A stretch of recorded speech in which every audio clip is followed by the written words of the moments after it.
So it talks about in the direction sheet for this that you do like a project version and a print version if necessary, depending on what you're doing, right? So the project version, you follow the directions, you group things like they say to group things, you put them on top. So when I look at it, it should look like the finished version of whatever you made, right? But that may not be the best way for printing. The print version is the one that you have to put on the work plane for printing, okay? So use what you learned from the videos. Well, so in this case, maybe the things that it says to group together, maybe you don't want them grouped because it doesn't make a very good piece to print.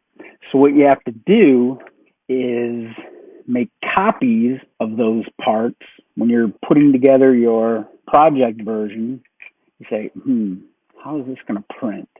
You got to be thinking about print. So how would this print? How would this piece print? So you may have to make a copy of a piece and then paste it, duplicate it.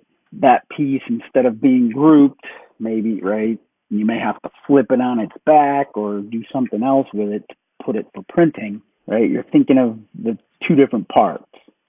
And if you have a lot of parts and you can't fit them all on that workspace, then you may need to create a new project.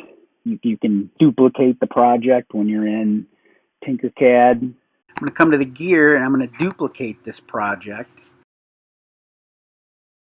So here's a copy of it. And the next part is the research module. So I don't need that one anymore.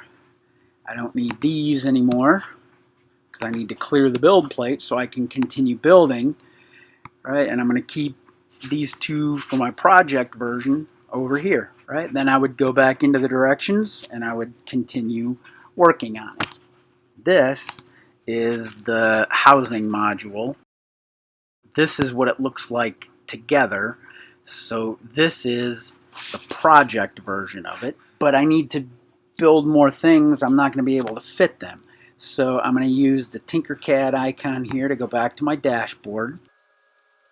You would think it would show up here in my designs, but if it's one of those projects from the Learn tab that you selected, it's going to be here in Lessons.